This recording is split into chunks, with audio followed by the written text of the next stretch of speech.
My name is Samantha Price, and I'm 22 years old. After my first big career win in Albuquerque, I came home excited, imagining warm smiles and proud congratulations.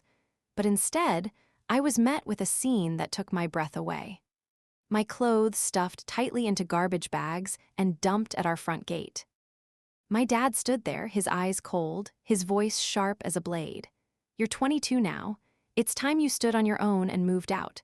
Beside him, my older brother stood with his arms crossed, nodding as if they had rehearsed this moment together. My heart pounded, but I smiled. A smile that wasn't joy, but a silent challenge. They had planned this, waiting until I was away to erase me from their lives. Without a word, I grabbed my laptop bag, slid into my car, and drove off, their voices still echoing in my head. 3 months later, my phone lit up 44 calls and one desperate text from my mom. "Where are you? What had changed? Why did they suddenly need me now? If you were in my shoes, would you go back or keep walking for good? Share your thoughts in the comments." I'd love to hear your story. I grew up in Sherman Hill, Des Moines, in a home where every room seemed to echo my parents' expectations. Dad Richard Price ran a small accounting firm with a temper as sharp as his ledgers. Mom, Linda Price, worked part-time as a librarian, her quiet demeanor hiding a knack for cutting remarks.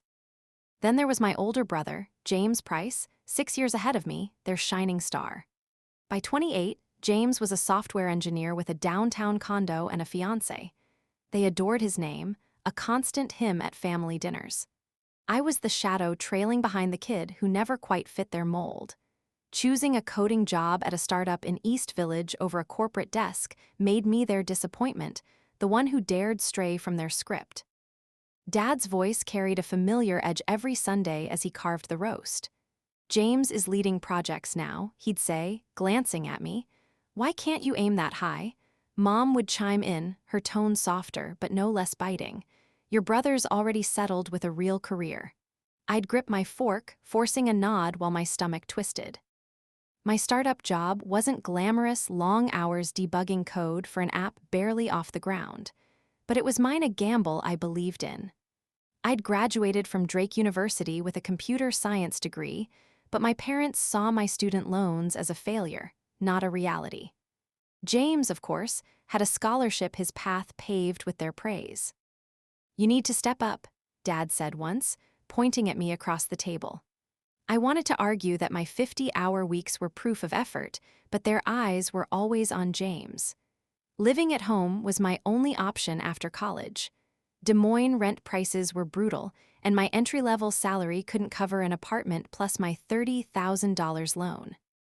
I paid $300 a month to my parents, stocked the fridge with groceries, and spent weekends mowing the lawn or driving Mom to her book club when her car sputtered. None of it mattered to them. I was the kid leeching off their generosity, not the one keeping the house running.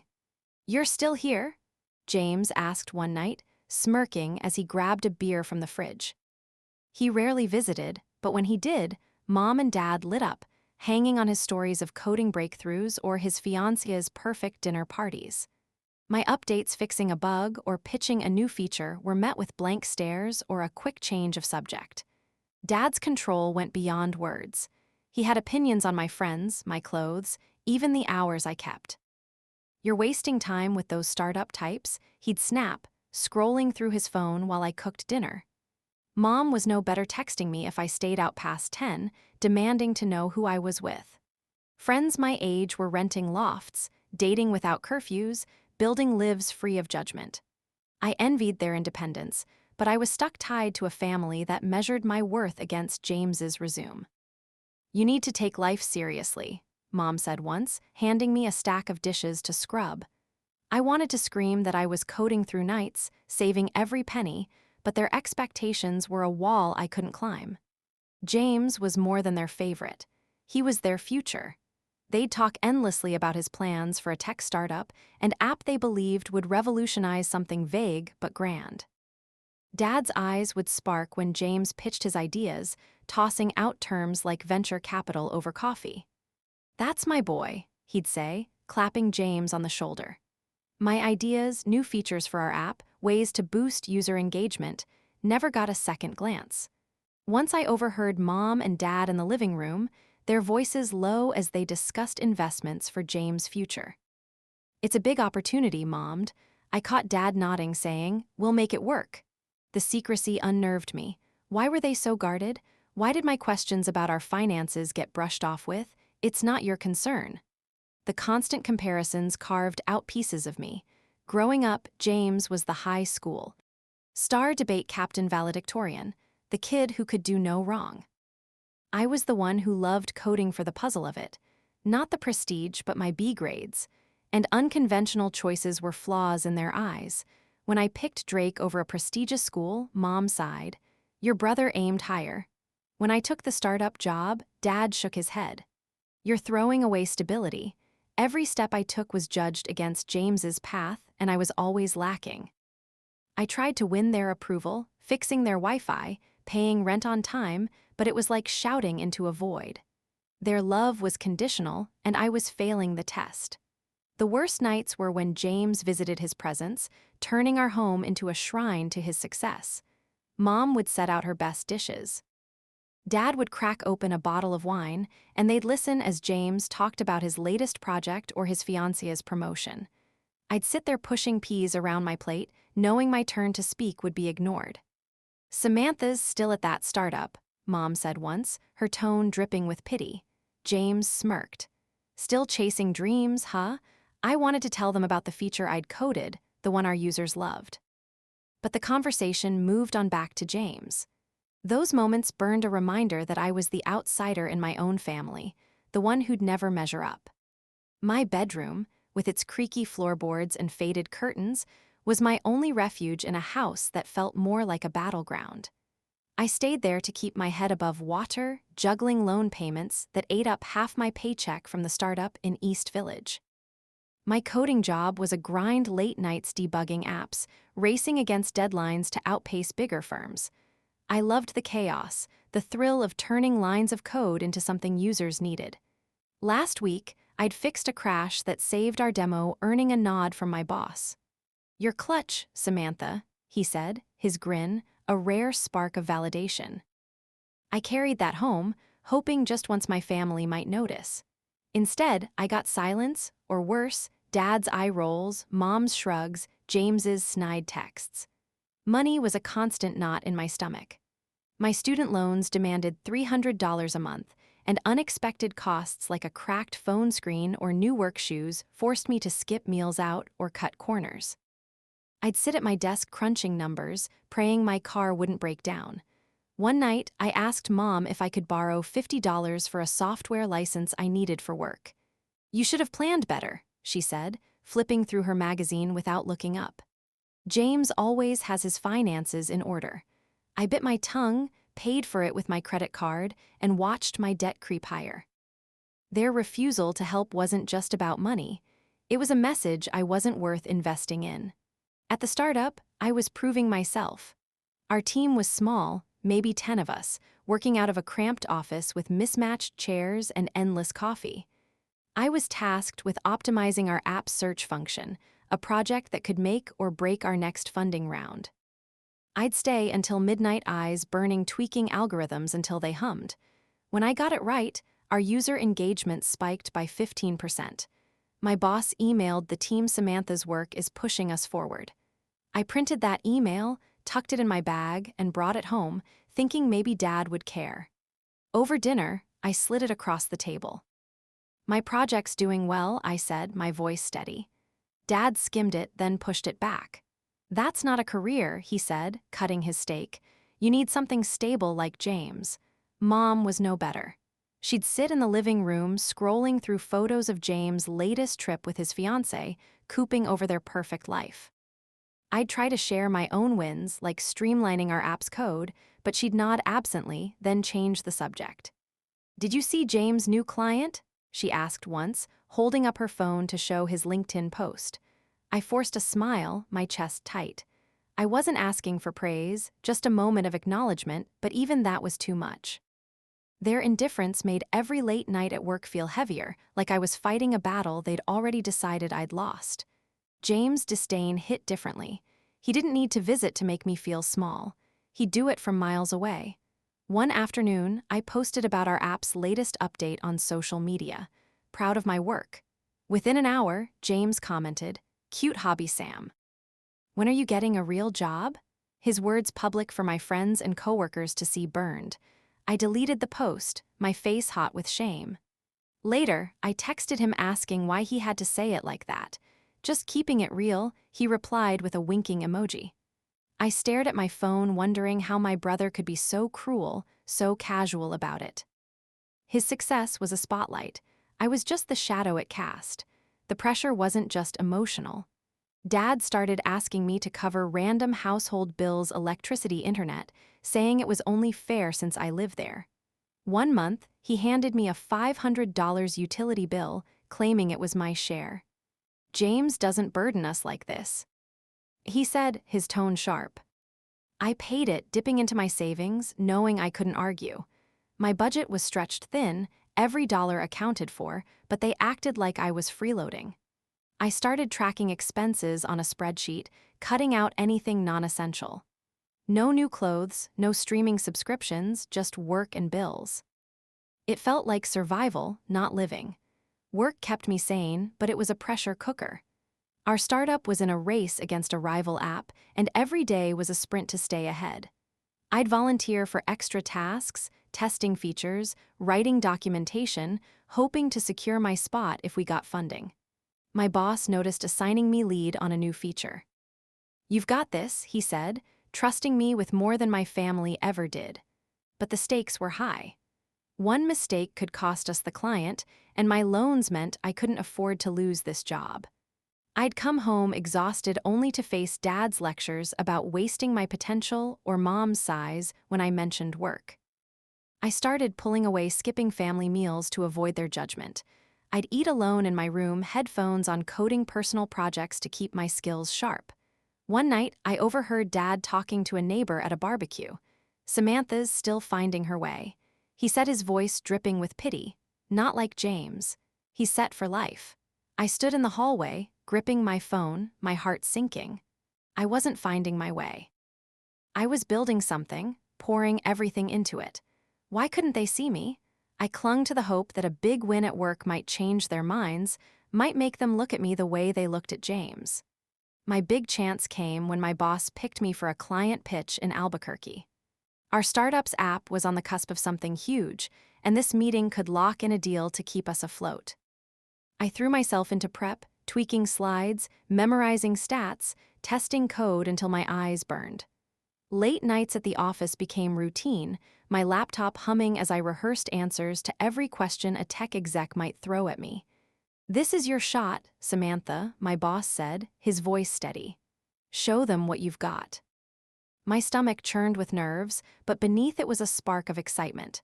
This wasn't just a presentation. It was my chance to prove I could make it, not just to the client, but to my family. The night before my flight, I was packing when my phone rang. Dad's name flashed on the screen. Samantha were hosting James's engagement party this weekend. He said, his tone all business. "I need you to handle catering and decorations when you're back." I gripped my suitcase, trying to keep my voice light. "I'm heading to Albuquerque tomorrow for a big pitch. Could be a game changer for my company." He paused, then said, "That's fine, but the party's important. James is counting on us." My heart sank. I wanted to share how much this trip meant, how I'd been working nonstop, but he cut me off. "Just make sure you're ready for the party," he said, then hung up. I stared at my phone, his words stinging. He didn't even ask about the pitch. In Albuquerque, I walked into a glass-walled conference room facing a row of execs in sharp suits.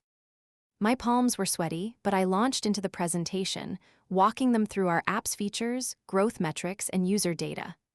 Their questions came hard and fast, probing for weaknesses. I answered with numbers, showed a flawless demo, and countered every doubt with confidence. I didn't know I had. By the end, they were leaning forward, nodding. "This is exactly what we need," the head exec said, signing a $2 million contract. My boss grinned, clapping my shoulder. "You crushed it, Samantha. This could mean a raise." I felt weightless, like I'd finally done something undeniable. For once, I wasn't just the kid who couldn't measure up. Walking out of that room, I let myself imagine telling my family. Maybe Dad would set aside his spreadsheets, look me in the eye, and say he was proud. Maybe Mom would put down her phone, listen to the details, and smile. Maybe James would stop treating me like a hobbyist and see I was building something real. I stopped at a shop near the hotel, picking out gifts to share the moment. A silver pen for Dad, a silk scarf for Mom, a leather journal for James. They weren't much, but I hoped they'd carry the weight of my win. Maybe spark a conversation where they'd finally see me. I texted Mom from the airport, nailed the pitch. Signed a huge deal. No reply came, but I told myself she was busy. I'd share the news at home, make them understand what this meant. On the flight, my mind raced with possibilities. This deal could change everything, not just at work, but at home. I pictured Dad asking about the client, Mom wearing the scarf at the party, James nodding with respect. For years, I'd been invisible. My efforts drowned out by their focus on my brother. This contract, this moment felt like a key to unlock their approval. I clutched the gift bags, rehearsing how I'd tell the story, the exec's questy. Ons, my demo, the signatures. I didn't know then that my hopes were built on sand, that the family I was desperate to impress had plans of their own plans that would hit me like a freight train the moment I stepped off that plane. The ride share from Des Moines Airport pulled onto my street, the familiar row of houses blurring past as my heart still raced from the Albuquerque wind. I clutched my laptop bag, the contract's weight, a quiet triumph in my carry-on. Then I saw them black garbage bags, at least 10, piled sloppily by our front gate. My clothes, books, and keepsakes spilled out, handles tied tight like they were trash. My dad stood there, arms crossed, his face hard as granite. James was beside him, his jaw set ice cold. I stepped out, my legs unsteady. "What's this?" I asked, my voice barely above a whisper. Dad didn't blink. "You're a burden, Samantha. Time to go." James nodded, his voice sharp. "You're holding us back." My chest tightened. The air sucked out of me. "You packed my stuff while I was gone," I said, staring at the bags, my favorite sweater poking through a tear. "You didn't even tell me." Dad's eyes narrowed. "You're 22. James was on his own years ago." I looked at James, hoping for a crack in his resolve, but he just shrugged. "Grow up, Samantha," he said, turning away. I scanned the gate. The house I'd called home for years, now a wall against me. Mom wasn't there, but her absence screamed louder than words. They'd planned this, waited until I was across the country to rip my life apart. I wanted to scream, to demand answers, but my throat closed up. "Why now?" I managed, my voice shaking. "Why like this?" Dad stepped forward, his tone final. "We've carried you long enough, you need to figure it out." James crossed his arms, echoing him. "You've had years to get it together."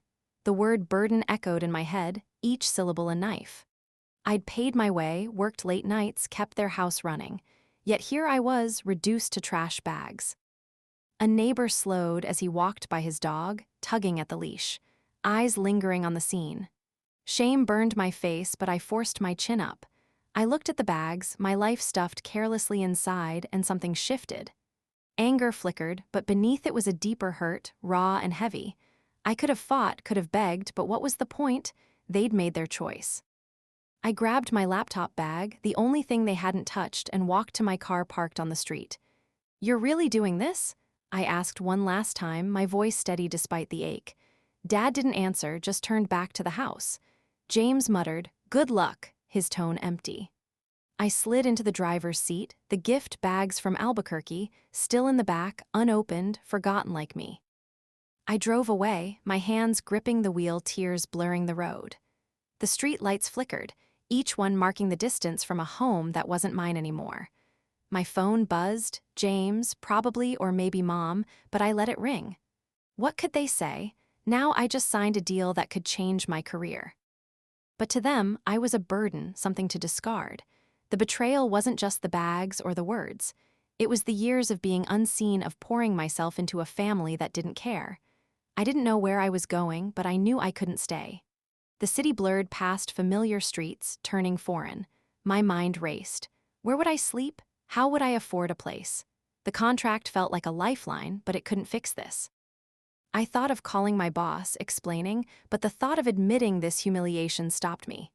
Instead, I pulled into a gas station, the neon lights harsh against the night. I checked my phone. 3 missed calls from James, a text from Mom. "We need to talk when you're ready." Ready? They'd thrown me out without a word, and now they wanted to talk. I shut the phone off my hands, trembling. The hurt settled in heavy and cold, but beneath it was a spark of resolve.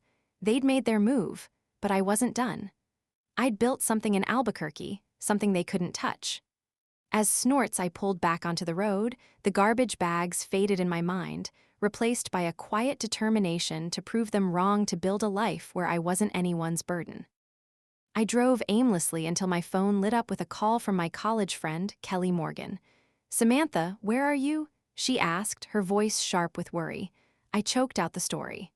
My clothes in garbage bags, my dad's cold words, the gate slamming shut on my life. "Come to my place now," she said. No hesitation. I pulled up to her small apartment in Beaverdale. My car stuffed with trash bags, my eyes burning from tears I wouldn't let fall. Kelly opened the door, pulling me into a hug. "You're staying here," she said, clearing space on her couch. That night, I curled up under a borrowed blanket, the weight of being homeless settling in my life, reduced to plastic bags in a corner. Kelly's apartment was cramped. Her roommate out of town, leaving just enough room for me to crash.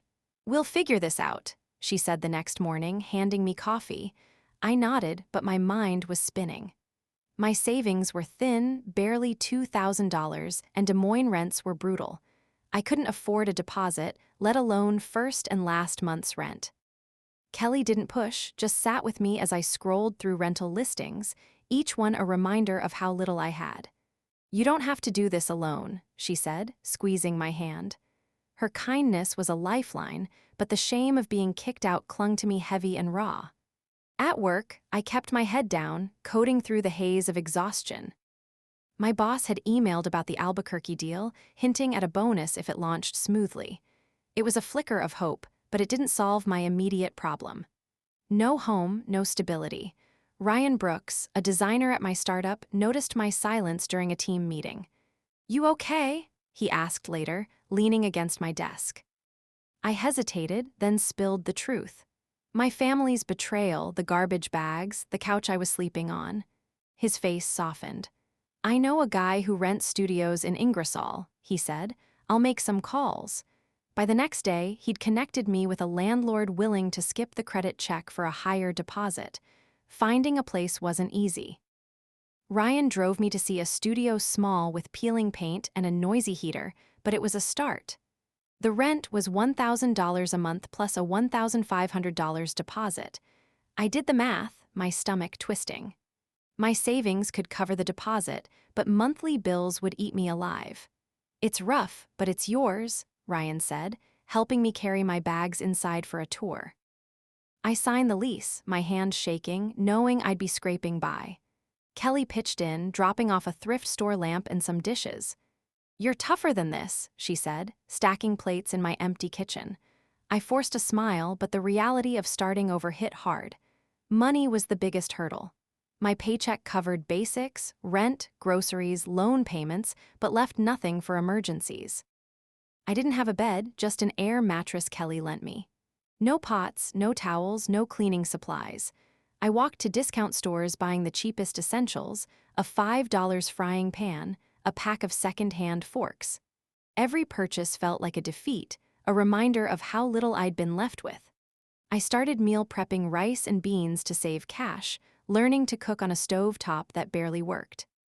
"You're doing this?" Kelly said one night, watching me chop vegetables. I nodded, but the fear of falling behind lingered my bank account, a constant ticking clock. Work became my anchor. I threw myself into the Albuquerque project coding late to ensure we met deadlines. My boss noticed, pulling me aside. "You're carrying this team," he said, his words, a small balm for the hurt I carried. But the long hours meant less time to settle in to make the studio feel like home. I'd come back to my bare apartment, the air mattress sagging under me, and stare at the ceiling, replaying my dad's words, "You're a burden."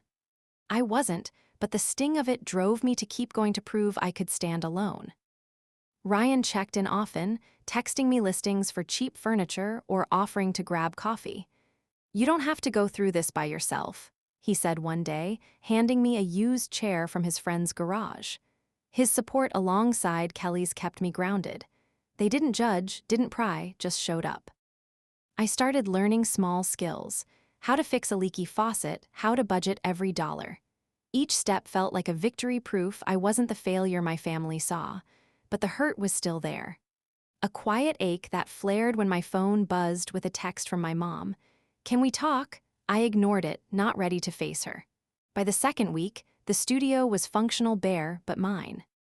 I hung a thrift store curtain, set up a folding table for my laptop. I wasn't thriving, but I was surviving, building a life from scratch.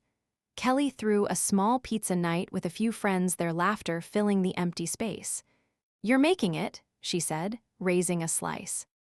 I smiled, but inside I was still raw, the betrayal of being discarded, lingering. I didn't know then that a bigger blow was coming, one that would reveal just how far my family had gone to cut me out, pushing me to fight for what was mine. 2 weeks after I'd settled into my bare studio, my phone buzzed with a notification from a local real estate site. A listing caught my eye. A familiar address, our family home marked under contract for $750,000. My heart stopped. The description bragged about a quick sale to fund a family venture. I scrolled, my hands trembling, and saw the realtor's note: sellers eager to support son's tech startup. Its snorts hit me like a punch. They were selling the house to bankroll James' app, and I'd been left out of the decision, my share of the inheritance erased. I pulled up an old email from our family lawyer, sent years ago after Dad's will was finalized. It stated clearly the house was to be split equally between me and James. My CL. Aim was undeniable, yet they'd moved forward without a word. I called the realtor, a woman who'd known our family for years. "Samantha, I thought you were aware," she said, her voice uneasy. "Your dad signed the papers 10 days ago. The buyers want to close fast." I gripped my phone, my voice shaking. "They didn't tell me. They cut me out." She stammered, "I assumed you'd agreed. I'm so sorry." Sorry didn't change the fact that they'd planned this while I was scrambling to rebuild my life. I drove to a quiet cafe, the clink of dishes steadying my nerves, and called my dad. "You're selling the house," I said, my voice sharp without telling me. He didn't flinch. "It's for James' startup, Samantha. A real opportunity." I laughed, bitter and raw. "An opportunity? You took my inheritance for his app." His tone hardened. "You've never contributed like James. This is for the family's future." I pushed back, my anger rising. "Dad's will gave me half. You had no right." He cut me off. "The deal's done. Stop making this difficult." He hung up, leaving me staring at my coffee. The betrayal sinking in like a stone. I tried my mom next, hoping for some shred of regret. "Why didn't you tell me about the house?" I asked when she answered. Her voice was cold, dismissive. "James needs this." "Samantha, you'll manage." I clenched my fist, fighting the urge to yell. "Manage? You sold my share without asking me." She sighed like I was a burden all over again. "We made a choice. Don't drag this out." I ended the call, my chest tight with fury. They hadn't just kicked me out, they'd stolen my future, betting it all on James' gamble. James was my last hope. I texted him, "You knew about Dad's will. Why let them cut me out?" His reply was instant, sharp. "My startup's bigger than your drama, Samantha. Move on." I stared at the screen, my blood boiling. "You're taking what's mine," I typed back. "This isn't fair." He responded with a shrug emoji as if my loss was a joke. I tossed my phone onto the table, the cafe's hum fading as the truth settled. They'd conspired to sell the house, knowing I'd fight back if I'd been told, and chose to leave me with nothing. I reopened the realtor's email, rereading the sale details. The buyers, a couple with kids, had offered cash for a quick close, and my dad had jumped at it to fund James' app development. I remembered snippets of conversations, Dad praising James' vision, Mom nodding along, but I'd never imagined they'd go this far. The house was more than property. It was my dad's legacy, my safety net, my right. They'd sold it, assuming I'd stay silent, that I'd fade away after they'd discarded me. Part of me wanted to call the lawyer, pull up the will, and fight for my share. But the thought of facing their cold dismissal again, of dragging this through legal battles, felt like another wound. Their betrayal wasn't just about money. It was a message that I didn't matter, that James' dreams were worth more than my place in the family. I sat in the cafe. My coffee untouched, my resolve hardening. A month into my new life, work became my lifeline. I poured everything into our startup's app, coding late into the night to push our latest update live. The Albuquerque deal was paying off. User numbers were climbing, and my boss called me into his office one morning. "Samantha, your work's been stellar," he said, leaning back in his chair. "We're promoting you to lead developer with a 15% raise." I stood there stunned, the words sinking in. The extra money, about $500 a month, meant I could breathe easier, maybe even save a little. "You've earned it," he added, shaking my hand. For the first time in weeks, I felt like I was more than the girl my family had discarded. Back at my studio, I was learning to stand on my own. My budget was still tight, so I taught myself to stretch every dollar. I scoured YouTube tutorials, mastering quick meals like stir-fry or pasta with cheap ingredients from the corner store. One night, I burned a batch of chicken, filling the place with smoke, but I laughed it off, my first real laugh in weeks. I figured out how to fix a wobbly table leg with a screwdriver, a small win that felt huge. Kelly stopped by, noticing the changes. "You're turning this place into something," she said, eyeing my thrift store shelves. I nodded, feeling a flicker of pride, but the hurt from my family's betrayal still lingered, a shadow I couldn't shake. Therapy was my next step. Ryan had suggested it, texting me a link to a counselor covered by our company's insurance. It helped my sister, he said, his tone gentle. I booked a session with Dr. Ellen Ward, a therapist who specialized in family trauma. Sitting in her quiet office, I spilled everything: the garbage bags, the stolen inheritance, the years of being invisible. "Your family's actions weren't about you." Dr. Ward said, her voice calm but firm. They were about their own priorities. She helped me name the pain, betrayal, rejection, and taught me to set boundaries, to stop seeking approval from people who'd never give it. Each session peeled back layers, making the hurt less raw, though it never fully faded. Work wasn't just about money. It was my anchor. I led a team of 3 coders, now pitching new features and streamlining our app's back end. During a client call, I proposed a search algorithm that cut load times in half. The client loved it, and my boss emailed the team Samantha's driving our success. I saved that email a reminder I was building something real. But late nights at the office meant little time for myself, and the studio still felt empty. Its bare walls a mirror of the void my family left. Dr. Ward pushed me to fill that space with new connections to let people in. I started small, joining a local coding meetup. There, I met Lisa Hayes, a bubbly graphic designer who loved bad puns and coffee as much as I did. "You're the app girl, right?" she said at our first meetup, grinning as we bonded over debugging horror stories. We started grabbing lunch, her easy laughter pulling me out of my shell. Lisa invited me to a trivia night where I met other young professionals, people who didn't know my past, who saw me as Samantha, not the family failure. For the first time, I felt like I could belong somewhere new. Ryan and I grew closer, too. He'd swing by my desk with a coffee or a joke. His quiet support, a constant in my chaotic new life. One evening, he asked me to grab drinks after work. "Just us," he said, his smile shy but warm. We ended up at a dive bar talking for hours about our startup's quirks, his love for sketching, my secret obsession with sci-fi novels. "You're stronger than you know," he said, his eyes steady on mine. My heart skipped a spark I hadn't felt in ages. We started hanging out more, movie nights, walks by the river, each moment easing the weight of my past. It wasn't love yet, but it was a start, a chance to let someone in. Dr. Ward sessions gave me tools to rebuild. She taught me to journal, to write down the anger and let it go. One night, I wrote about my dad's cold dismissal, my mom's silence, James's smug texts. Tearing up the page felt like shedding their hold on me. I learned to say no to things that drained me, like answering my mom's occasional texts, vague, guilt-laced messages I deleted unread. "You're reclaiming your space, doctor," Ward said, and I clung to that. I wasn't healed, but I was moving forward one small step at a time. Lisa threw a small gathering at her place, inviting me and a few others from the meetup. We laughed over board games, the room warm with chatter. Ryan showed up, bringing a sketch he'd done of my studio's balcony. "Thought it had brightened the place," he said, handing it to me. I blushed, tucking it away, my heart lighter than it had been in months. These people, Lisa, Ryan, my new coworkers, were becoming my chosen family, proof I didn't need my old one to thrive. The pain of their betrayal still stung, but it was fading, replaced by a quiet strength.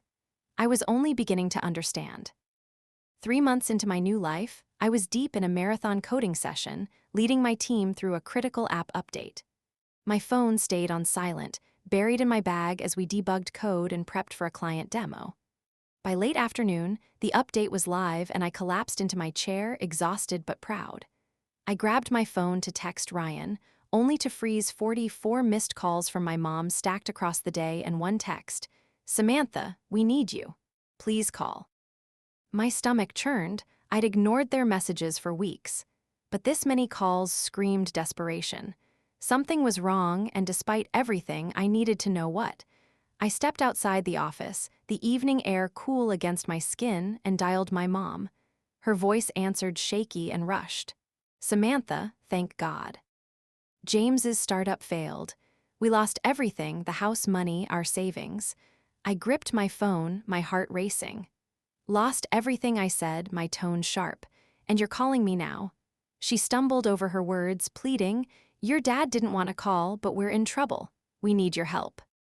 Before I could respond, she said, "Hold on, he's here." There was a rustle.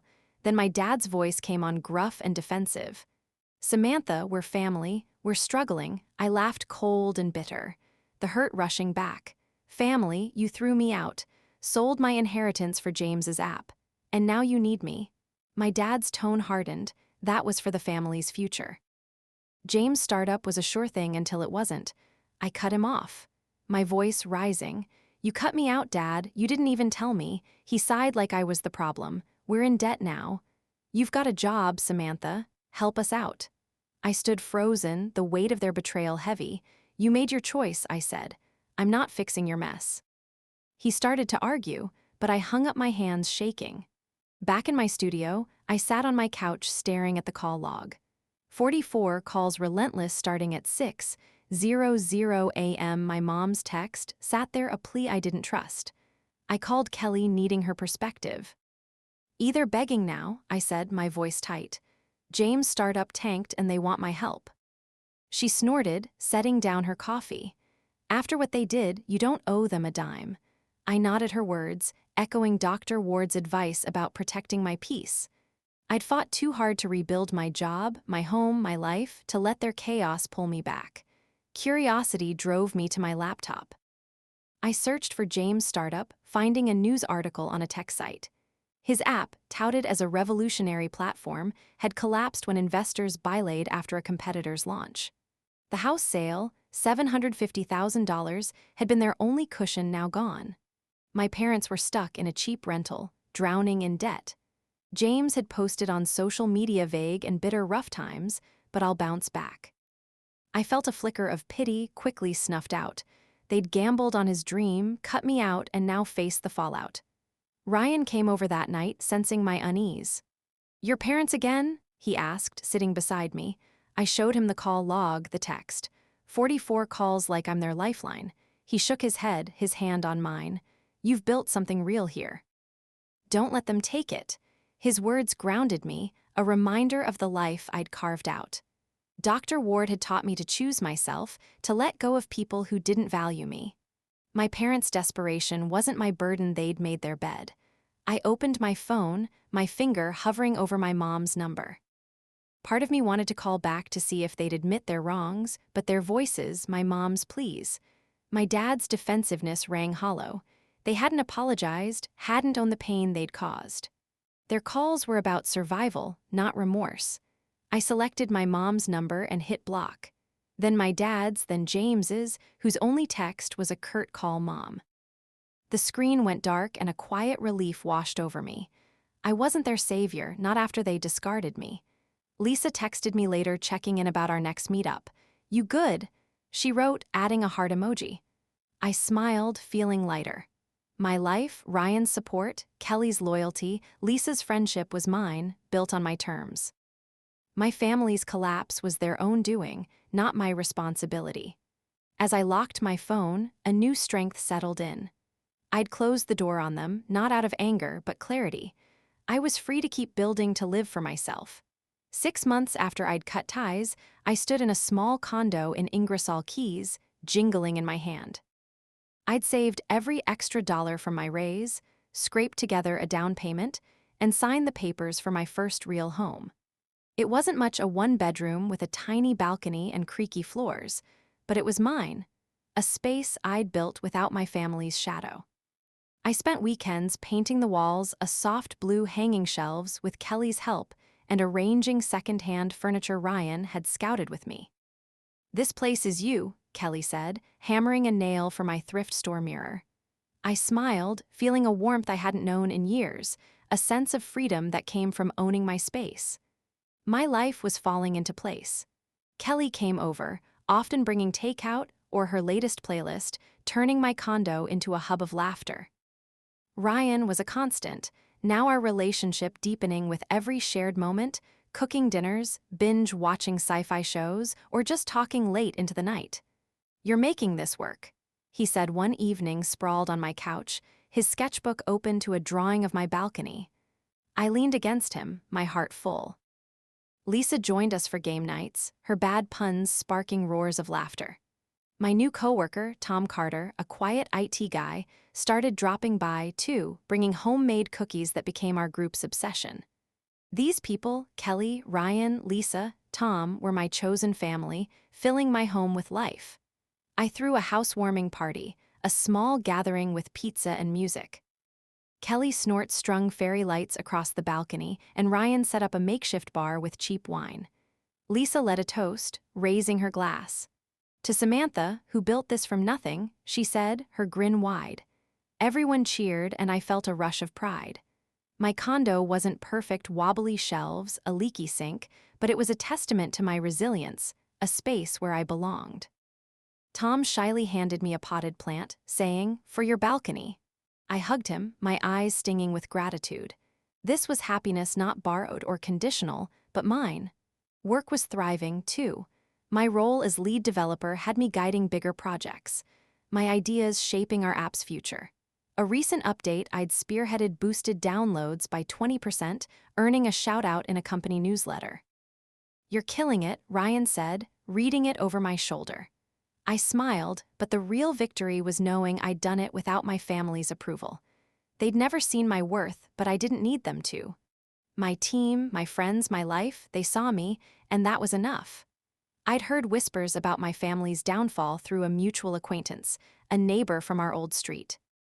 My dad and mom were renting a cramped apartment in a rundown part, Des Moines, their savings drained by James' failed startup. The $750,000 from the house sale had vanished, sunk into a venture that never took off. James, once so smug, had lost his job, his app buried by competitors. The neighbor mentioned seeing him at a coffee shop taking shifts as a barista, his confidence gone.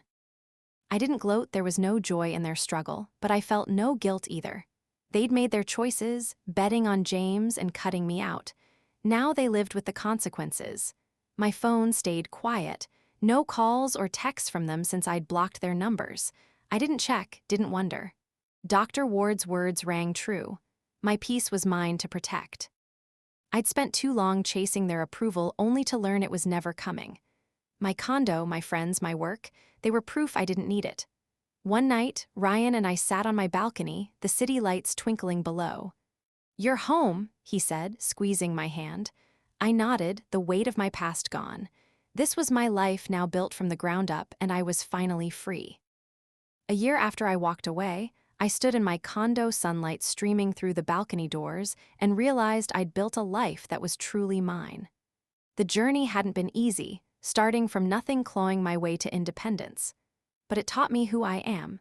Self-reliance became my backbone, not just in paying bills or fixing a leaky sink, but in trusting my own choices. I'd stopped chasing the approval of a family that never valued me, choosing instead to live for my passions: coding, creating, building something real.